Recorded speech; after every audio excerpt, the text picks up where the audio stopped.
Hello friends, आज अपन polymer topic के कुछ इंपोर्टेंट पॉइंट्स की बात करेंगे। इन पॉइंट्स में से हर बार बोर्ड एग्जाम के अंदर 1 से 2 क्वेश्चन पूछे जाते हैं, तो अपन इन पॉइंट्सों को बहुत इजी वे के अंदर समझेंगे। तो पहले पॉइंट की बात करते हैं अपना, वो है अपना सम बहुलक। सम बहुलक जिसको इंग्लिश में कहते हैं होमो पॉलीमर व सह बहुलक, जिसको इंग्लिश में कहते हैं को पॉलीमर। अपन इन दोनों में डिफरेंस देखते हैं।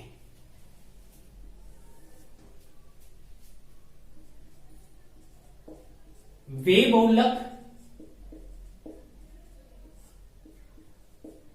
जिनमें एक ही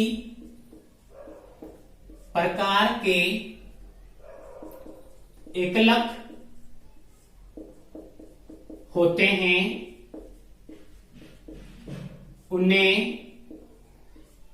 सम बहुलक कहते हैं। यानी इसमें एकलक होंगे वो एक ही प्रकार के होंगे, जबकि वे बहुलक जिनमें एक से अधिक प्रकार के एकलक होते हैं, उन्हें सह बहुलक कहते हैं।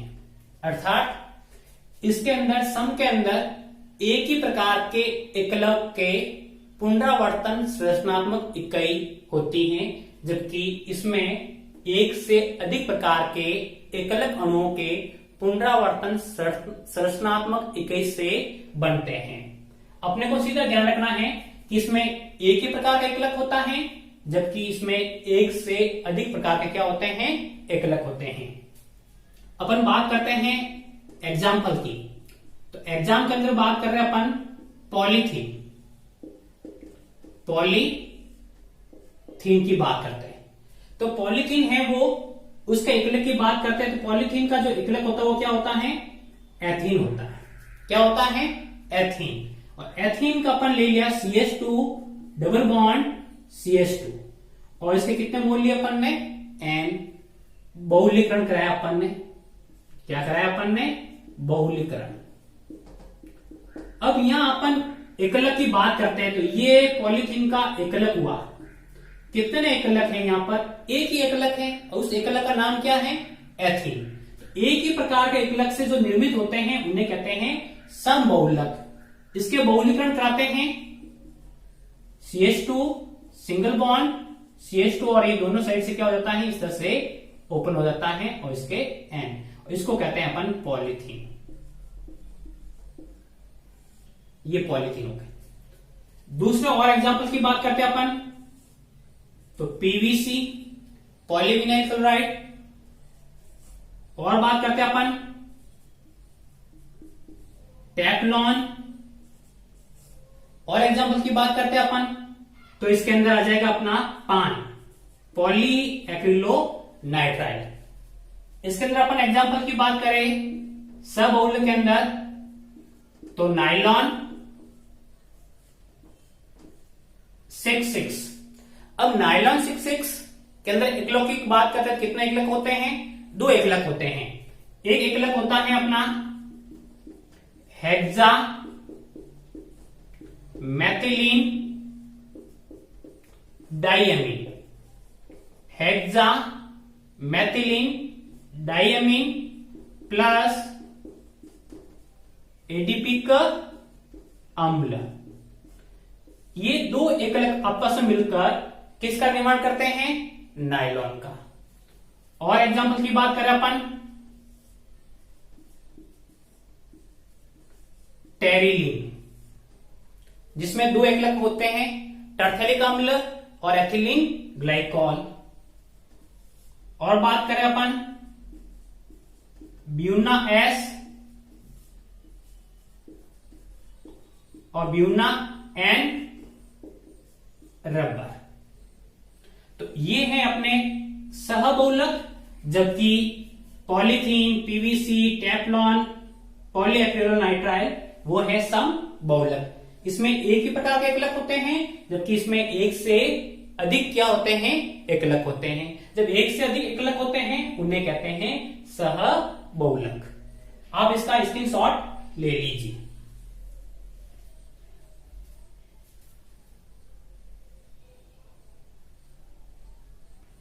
अब अपन दूसरे पॉइंट्स की बात करते हैं, वो अपना है योगात्मक बहुलक और संघनन बहुलक। ये बहुत ही इंपॉर्टेंट है, और इसमें से हर बार एग्जाम में क्वेश्चन आता है, योगात्मक बहुलक और संघनन बहुलक। इसको भी अपन डिफरेंस के साथ समझते हैं।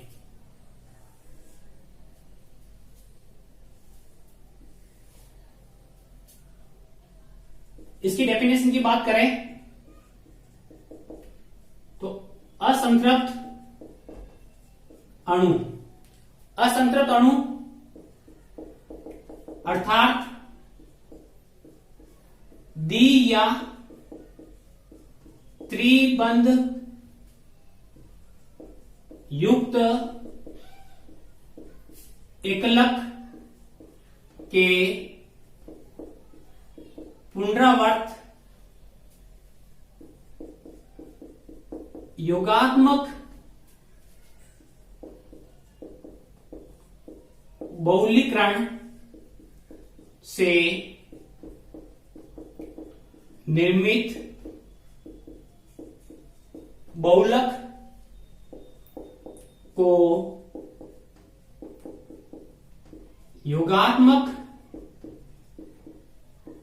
बहुलक या योगज बहुलक कहते हैं। यानी योगात्मक बहुलक के अंदर जो एकलक होंगे वो कैसे होंगे, असंतृप्त होंगे। असंतृप्त का अर्थ हुआ जिनमें या तो द्विबंध होगा या फिर कौन सा बंध होगा, त्रिबंध होगा। जब ये एकलक आपस में जुड़ते हैं तो सह-उत्पाद के रूप में कुछ भी पदार्थ बाहर नहीं निकलता है। तो इसका अर्थ हुआ इसमें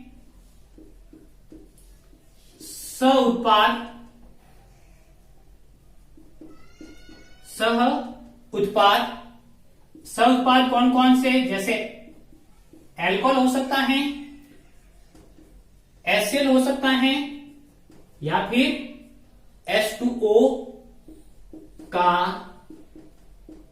निर्माण नहीं होता है। ठीक है, फिर इसके बाद करते हैं अपन डेफिनेशन की।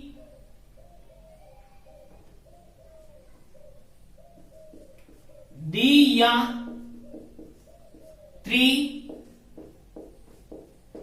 क्रियात्मक समूह युक्त एकलक के पुनरावर्तन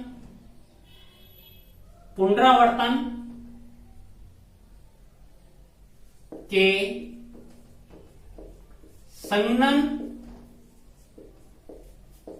बहुलीकरण से निर्मित बहुलक को संघनन बहुलक कहते हैं। इसमें सह-उत्पाद का निर्माण होता है। यानी जब इसमें क्रियात्मक समूह युक्त एकलक आपस में बहुलीकरण करते हैं तब उसमें जल है, एसिड है या एल्कोहल सह उत्पाद के रूप में बाहर निकलते हैं। एग्जाम्पल की बात करते हैं अपन, तो पॉलीथीन,